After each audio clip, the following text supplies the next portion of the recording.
Welcome my dear students, आप सभी का एक बार फिर से स्वागत है। आज हम 10वीं कक्षा के गणित असाइनमेंट के बारे में बात करेंगे। मैं इसका सॉल्यूशन आपके सामने लाया हूँ। अभी तक आपने यदि चैनल को सब्सक्राइब नहीं किया है तो प्लीज़ चैनल को सब्सक्राइब करें। कंप्यूटर एंड सॉफ्टवेयर वर्ल्ड ये हमारा चैनल है। मरकाम सर आप सभी का स्वागत करता है इस यूट्यूब चैनल में। प्लीज़ यदि ये वीडियो अच्छा लगे तो लाइक करें, अपने दोस्तों को शेयर करें और साथ ही यदि बोला चैनल को सब्सक्राइब करके आप बेल के आइकन को प्रेस करके रखें। चलिए फर्स्ट क्वेश्चन क्या बोलता है, इसको स्टार्ट करता हूँ मैं। और समझने के लिए ध्यान से देखते जाएं तो ज़्यादा अच्छा समझ में आएगा। चलिए पहला प्रश्न बोला है, किसी समांतर श्रेणी का 12वां पद उसके 5वें पद से 14 अधिक है और दोनों पदों का योग 36 है, तो इस श्रेणी का mवां पद ज्ञात कीजिए। तो इसका हल है, हल में हम लिख सकते हैं। देखिए दिया है समांतर श्रेणी में 12वां पद और 5वें पद 12वां पद है, वह 5वें पद से 14 अधिक है, अर्थात 12वां पद हमारा ये हो जाएगा a प्लस 12। हम लोग जो एनवा पद निकालते हैं, एनवा पद बराबर होता है a धन n ऋण 1 कोष्टक बंद into D, a plus n minus 1 into D, ये हमारा फॉर्मूला है। तो हमारा 12वां पद निकालूंगा तो n के स्थान पर 12वां पद, तो ये n के स्थान पर 12 लिखा हूँ, a plus 12 minus 1 into D. इसी तरीके से 5वां पद है a plus 5 minus 1 into D. तो इस प्रकार से हमने जो प्रश्न में बोला है 14 अधिक, इसलिए a धन 12 ऋण 1 गुणित डी ये है किसके बराबर है, 14 अधिक। 5वां पद के से 14 अधिक, मतलब 5वां पद में मैंने 14 जोड़ दिया। तो इस प्रकार से मैं दोनों को बराबर कर दिया और इन दोनों के बीच में आगे क्वेश्चन को सॉल्व करता हूं। तो यहाँ पे देख लीजिए, हम लोग 12 में 1 घटाएंगे तो 11 हो जाएगा, a धन 11d। उसी तरीके से 5 में 1 घटाएंगे तो 4d सॉरी। तो इस प्रकार से हो जाएगा a धन 11d बराबर a धन 4d धन 14। तो ये एक्स्ट्रा चीज है, 14 अधिक है। तो इस प्रकार से हमारा जब इसको पक्षांतर करूंगा बच्चों, पक्षांतर करने के बाद हमारा यहाँ पे आ जाएगा a धन 11d ऋण a है धन है, ये जो a और 4d है ये पक्षांतर होंगे तो धन है वो ऋण हो जाएंगे, प्लस है माइनस में बदल जाता है। a plus 11d minus a minus 4d is equal to 14। इस प्रकार से 14 को इसी तरह से अपने तरफ रखते हैं। उसके बाद मैं इसको जब सॉल्व करूंगा तो a धन है a ऋण है, तो इसकी वजह से एक कट जाएगा और धन और ऋण ये 4dd है वो घट करके 7d आ जाएगा, 7d बराबर हो जाएगा 14। तो भी जब मैं पक्षांतर करूंगा गुणा कर इधर भाग हो जाएगा 14/7 और d की मान हो जाएगा 2। तो हमारे पास सर्वांतर जो है वो हमें मिल गया d का वैल्यू मिल गया 2। और आगे दिया है कि दोनों पदों का योग है वो 36 है। तो आगे हम लोग इसकी a की वैल्यू निकालेंगे, प्रथम पद को निकालेंगे। तो इस प्रकार से a धन 11d धन a धन 4d प्रथम पद और 12वां पद, इन दोनों को जोड़ा मैंने। इन दोनों को जोड़ने के बाद यहाँ पे पहला ही दिया है 36 दिया है ना। तो इसको कंप्लीट करने के बाद जब इसको सॉल्व करते हैं तो ये ए जुड़ जाएगा तो 2a हो जाएगा और साथ में डी जुड़ करके 15 हो जाएगा। तो दोनों का जब हम सॉल्व करते हैं तो यहाँ पे आपके सामने में आ जाएगा 15 दूनी 30 और 2a। तो इस प्रकार से जब पक्षांतर करता हूँ तो 36 में 30 घट जाएगा ये पक्षांतर होने के बाद, और हमारे पास 6 आ जाएगा, a की वैल्यू हो जाएगी 6/2 बराबर 3। तो हमारा प्रथम पद हो गया 3 और हमारा ये जो 12वां पद है, हाँ इतने के बाद mवां पद जब निकालता हूँ तो a धन m माइनस 1 इंटू डी हो जाएगा। तो a की वैल्यू 3 अभी निकाला हूँ, वो m हमारा जैसा कि तैसा रहेगा और यहाँ पे d की वैल्यू हो गई 2।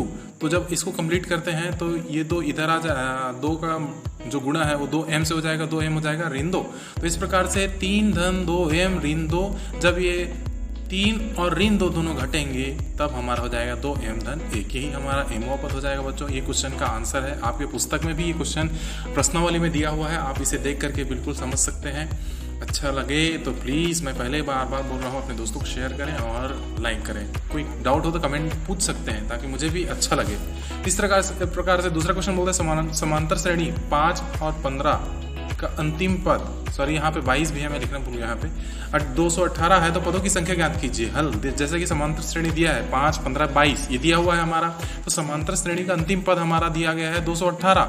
तो पदों की संख्या हमारे पास, ये तो प्रश्नवाचक चिन्ह है, प्रश्न पूछा गया है। तो हमारा प्रथम पद a बराबर हो जाएगा 8, सर्वांतर हो जाएगा 15 ऋण 8 बराबर 7। तो ये सर्वांतर निकालते हैं ना द्वितीय पद और प्रथम पद को घटा करके, ये हो जाएगा। तो एनवा पद जो हमारा निकलता है, एनवा पद हमारा हो जाता है a धन n माइनस 1 इंटू डी। तो इसी के सूत्र में हम अभी अंतिम पद दिया है, इसकी वजह से अंतिम पद का निकालेंगे। अंतिम पद बराबर प्रथम पद धन पदों की संख्या ऋण 1 गुणित सर्वांतर। तब इसी फार्मूले में मैं अपना वैल्यू रख देता हूँ, जो मान निकाला हूँ यहाँ पे 218, पहला प्रथम पर 8, उसी प्रकार सर्वांतर 7। तो इस प्रकार से हम जब लिखते हैं तो 218 बराबर 8 धन n-1 इंटू 7, एन ऋण 1 धन 7 गुणित 7। तो जब इसको सॉल्व करूंगा तो मैं 218 अपने जगह में रहेगा, 8 अपने जगह में रहेगा, ये 7 है, n से गुणा हो जाएगा तो 7n, और 1 से गुणा होगा तो 7 एकम 7। तो ये हो जाएगा 8 धन 7 ऋण 7n ऋण 7। जब 8 और 7 दोनों घटेंगे तो धन 1 बचेगा और 7n अपने आप में रहेगा। इधर 218 अपनी जगह पे है। तो जब ये 1 है इधर पक्षांतर हुआ तो यहाँ पे मैं लिख नहीं पाया हूँ, ऋण 18 में ऋण 1 हो जाएगा तो ऋण 17 यहाँ पे घट के 217 हो जाएगा, 7 अपने जगह पे। फिर यहाँ पे पक्षांतर करता हूँ तो ये जो गुणा कर रहा था 7 यहाँ पे भाग हो जाएगा, तो 217/7 बराबर n, और n की वैल्यू हमारे पास यहाँ पे हो जाएगी 31। मतलब पदों की संख्या हमारे पास 31। यही हमारा दूसरा प्रश्न का उत्तर है बच्चों। तीसरा प्रश्न बोलता है सिद्ध करना है a अनुपात b बराबर होता है c अनुपात d बराबर होता है के नियम द्वारा सिद्ध कीजिए। तो हमें सिद्ध करना है a वर्ग धन c का वर्ग बटे b वर्ग धन d वर्ग बराबर ac बटे BD।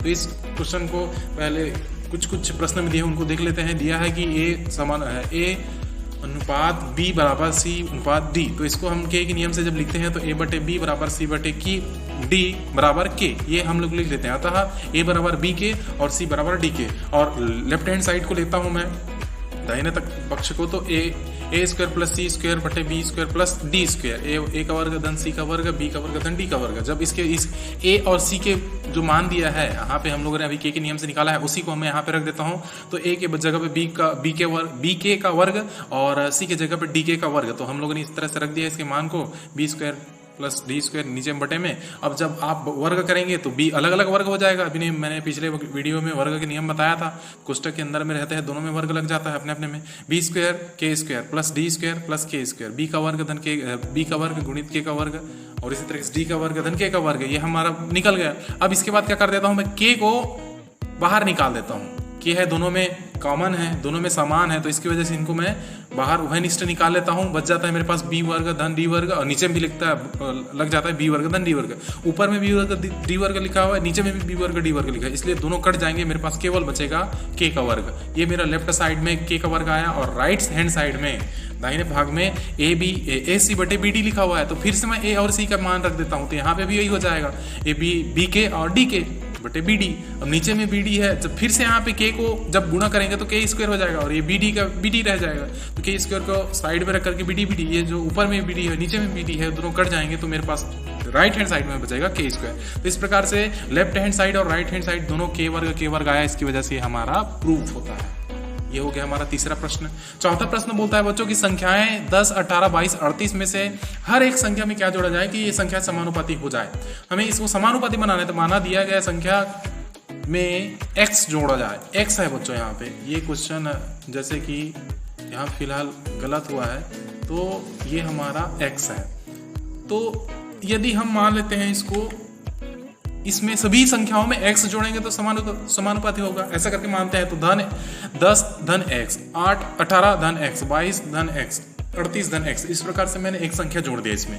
तो इसका जब मैंने समानुपात बनाऊंगा तो यहाँ पे क्या हो जाएगा, 10 धन x अनुपात 18 धन x समानुपात 22 धन x और 38 धन x। तो इसको हम बटे में लिखते हैं, तो 10 धन x बटे 18 धन x, और इस प्रकार 22 धन x बटे 38 धन x। समानुपात को हम लोग बराबर से भी यहाँ पे जब सॉल्व करते हैं तो लिखते हैं बच्चों। तो इस प्रकार से अब इसका तिर्यक गुणा करते हैं। जब बराबर अब सॉल्व करना है, x की वैल्यू निकालनी है, तो हम तिर्यक गुणा करते हैं। तो 10x का गुणा हो जाएगा 38x से एक पक्ष में, उसी प्रकार से 22x का गुणा हो जाएगा 18 धन x से। तो इस प्रकार से हमारा ये गुणा हो गया। अब जब इन गुणा को पूरा करता हूँ तो 10 गुणा 38 करूंगा तो 380, 10 का गुणा x के साथ करूंगा 10x, 38 का x गुणा 38 के साथ होगा तो 38x, और x गुणा x के साथ x स्क्वायर। इसी तरीके से इसको भी 22 और 18 को गुणा करूंगा तो 396, 22 का x से गुणा होगा तब 22x, x का गुणा 18 से 18x, x स्क्वायर, यहाँ पे x स्क्वायर हो जाएगा।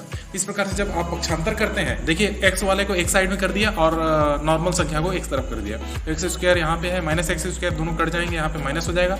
और 48x देखिए 10 और 48 हो गया, और यहाँ पे 18 और 22 दोनों जोड़ेंगे तो 40 हो जाएगा, वो पक्षांतर हो जाएगा, माइनस हो गया तो 48x ऋण 40x बराबर हो जाएगा 396, और ये जो 380 था वो इधर पक्षांतर होकर के ऋण 380 हो गया। अब 396 में 380 घटाऊंगा तो 16 बचेगा हमारे पास, और इसमें x है, दोनों एक धन है एक ऋण है, इसकी वजह से कट गया। और यहाँ पे 40x में हम लोग 48x में 40x घटाते हैं जो पक्षांतर हुआ था उसको, तो x में आपका 8x बचेगा। तो इस प्रकार से x फिर यहाँ पे गुणा करा इधर जाकर के 16 से भाग होगा तो 16/8 हो जाएगा, तो x की वैल्यू हो जाएगा हमारे पास 2। तो वो संख्या क्या होगी? 2। उस 2 संख्या को मैं सभी में जोड़ूंगा तो निश्चित रूप से सभी समानुपाती बन जाएंगे। पांचवा क्वेश्चन बोलता है y अक्ष पर स्थित किसी बिंदु के निर्देशांक ज्ञात कीजिए जो बिंदु 5 ऋण 2 व 3 4 से समदूरस्थ है। आपको समदूरस्थ वाला प्रश्न है वह भी एग्जाम्पल में दिया हुआ है, आपके पुस्तक में बुक में मिल जाएगा, आप उस उदाहरण से देख सकते हैं। हम जानते हैं कि y अक्ष पर स्थित कोई भी बिंदु P 0 और y, हम मानते हैं उसको कि चलो P मान लेते हैं, P जो है ना का रूप होता है भाई 0। यहाँ पे जब आप y अक्ष में बोल रहे हैं मतलब x है वह 0 रहेगा, y है अपनी जगह पर रहेगा, तो इस प्रकार से ये बिंदु हो गई। तब a के लिए और b के लिए, a के लिए हमारे पास ये जो दिया गया बिंदु है वो a मान लेते हैं और दूसरे वाले को b मान लेते हैं, तो 5 ऋण 2 ये a बिंदु हो गए और b जो बिंदु है 3 4 हो गया। अतः दोनों बिंदु के बीच की दूरी है हम लोग p मान लेते हैं। अब ये p और a, p और b, तो इनके जो सूत्र होता है इसको लिख दिया यहाँ पे x2 माइनस x2 माइनस ये हमारा x1 हो जाएगा और ये हमारा x2 हो जाएगा। इसी तरीके से जब आप p भी लिए निकालते हैं तो ये x1 हो जाएगा और ये x2 हो जाएगा। आगे बढ़ेंगे तो देख समझेंगे। तो यहाँ पे इसका सूत्र होता है x2 माइनस x1 पूरे का वर्ग धन y2 माइनस y1 पूरे का वर्ग और इन सब का पूरे में करनी। इस प्रकार से हमारा ये दोनों का हो गया। हमारे सिद्ध करना है समदूरस्थ है इसलिए दोनों को बराबर कर दिया। इन दोनों को बराबर करने के बाद मैं यहाँ पे तुलना करता हूँ। तो समदूरस्थ करने के लिए हमें तुलना करते हैं। तो यहाँ पे देख लीजिए, मैंने पहले बताया जब आप PA को लेंगे तो आपको P की संख्या 0y है वो x1 y1 हो जाएगा और P जो x2 y2 है वो 5 ऋण 2 हो जाएगा। ठीक है, जब आप P लेते हैं तो अब P भी लेते हैं तो फिर x1 y1 0 और y हो जाएगा और x2 y2 है हमारा 3 और 4 हो जाएगा। तो इस प्रकार से इन दोनों का तुलना करेंगे और हम यहाँ पे सूत्र में रख देते हैं। तो यहाँ पे x है 0 है और y है y1 है वो 5 है, अभी बताया मैं यहाँ पे 5 है ना। और इसी तरीके से हमारा यहाँ पे जो y1 है यहाँ पे x है वो x1 है वो यहाँ पे y और फिर यहाँ पे y2 की वैल्यू है वो -2। इस प्रकार से हम लोगों ने यहाँ पे सूत्र में इस सूत्र में ही हम लोगों ने इन सभी जो वैल्यू है उसको रख दिया। और इसी तरीके से यहाँ पे दूसरे पक्ष में PB को रख दिया। PB में मैंने अभी बताया था यहाँ पे 3 और 4 है, तो यहाँ पे 3 और 4 रखना है आपको y के स्थान पे, y1 y2 के स्थान पे, और आपका यहाँ पे x1 x2 के स्थान पर हमारा यहाँ पे ये रहेगा। तो इस प्रकार से आपको ये ध्यान में रखते चलना है कि इस सूत्र के अनुसार से आपको ये काम करना है। इतना होने के बाद 5 है, 0 का तो वैल्यू नहीं रहती, इसकी वजह से 5 का 25 हो जाएगा, 5 का वर्ग है वो 25 हो जाएगा और धन यहाँ पे हो जाएगा आपका y ऋण ऋण का गुणा हो जाएगा धन और पूरे का वर्ग हो जाएगा। इसी तरीके से यहाँ पे भी वही हुआ है, 3 का वर्ग 9 हो जाएगा, y ऋण 4 का पूरे का वर्ग। हम लोग अब दोनों पक्षों में क्या कर देते हैं, वर्ग कर देते हैं। दोनों पक्षों में वर्ग करने से इनकी जो करणी है वो कट जाएगी, तो हमारे पास आ जाएगा 25 धन y धन 2 का पूरे का वर्ग और 9 धन y ऋण 4 पूरे का वर्ग। जब इनको सॉल्व करते हैं a धन b का वर्ग और a ऋण b का वर्ग, तो इसमें सॉल्व हो जाएगा a का वर्ग धन b का वर्ग धन 2ab। तो यहाँ पे 2a है वो 2 दूनी 4 हो जाएगा, 25 धन y का वर्ग धन 2 का वर्ग ये b हो गया और उसके बाद 2ab। तो 2 की वैल्यू है वो a की वैल्यू है वो y है और b की वैल्यू है वो 2, तो 2 और 2 दोनों गुणा होकर के 4 हो जाएगा। इसी प्रकार से 9 धन y का वर्ग धन 4 का वर्ग और ऋण 2ab, तो 2 का मान है 2 अपनी जगह पर रहेगा और b का मान है y है और a का मान है a का मान y है और b का मान 4 है, तो 4 दूनी 8 यहाँ पे हो जाएगा, तो 8y।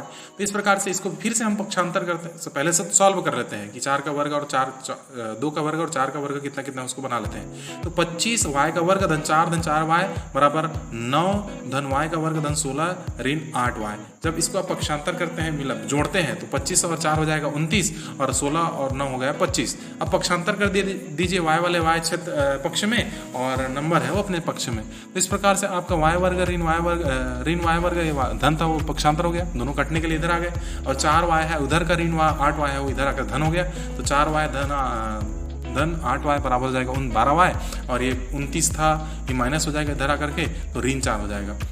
जब आप फिर से 12 को पक्षांतर करते हैं ऋण 4 में, तो y बराबर हो जाएगा ऋण 4/12, और जब काटेंगे 3 से 4 से 3, 4 एकम 4, 4 दिया 12, तो इस प्रकार से y की वैल्यू हो जाएगी ऋण 1/3। अतः अभिष्ट मूल बिंदु, अभिष्ट जो बिंदु है P बराबर हो जाएगा 0 और ऋण 1/3। ये आपका आंसर है। ठीक है बच्चों।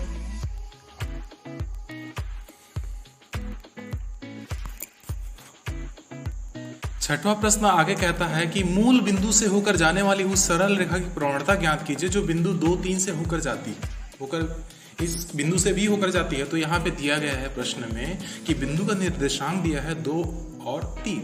तो सरल रेखा की प्रवणता यहाँ पे क्वेश्चन मार्क ज्ञात करना है हमें। चूंकि मूल बिंदु का निर्देशांक O को हम 0, 0 मानते हैं होता है, तो माना कि x1 और y1 बराबर हो जाता है। हम लोग ने यहाँ पे x1 y1 उसको जो दिया गया है उस बिंदु को मानते हैं 2 और 3 को, और जो मूल बिंदु है 0 है उसको हम लोग O है उसको 0, 0 मानते हैं।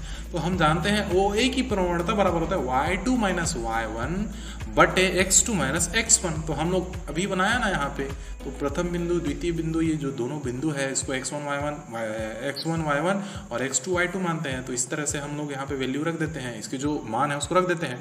तो 3 ऋण 0, 2 ऋण 0, तो इसका वैल्यू हो जाएगा 3/2। तो ये उसका आंसर हो गया। ये 2/3 का जो प्रवणता है अपोजिट होकर के, उल्टा होकर के y/x होता है, वो 3/2। ये उसका उत्तर हो गया।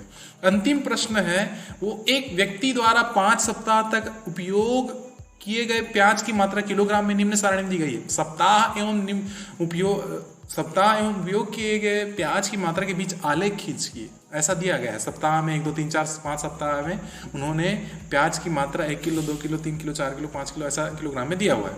इसका आलेख बनाना है आपको, आलेख बना करके इसको बताना है। तो देख लीजिए, प्याज की मात्रा किलोग्राम में इस क्षेत्र में है ना, इस प्रकार से है 1 किलो, 2 किलो। उसी प्रकार से सप्ताह की संख्या है 1, 2, 3 सप्ताह में। तो पहले सप्ताह में ये देखिए इसका 1 किलो मात्रा, तो इस प्रकार से इसका आलेख बनेगा और आपको ऐसा दर्शाना है। ठीक है।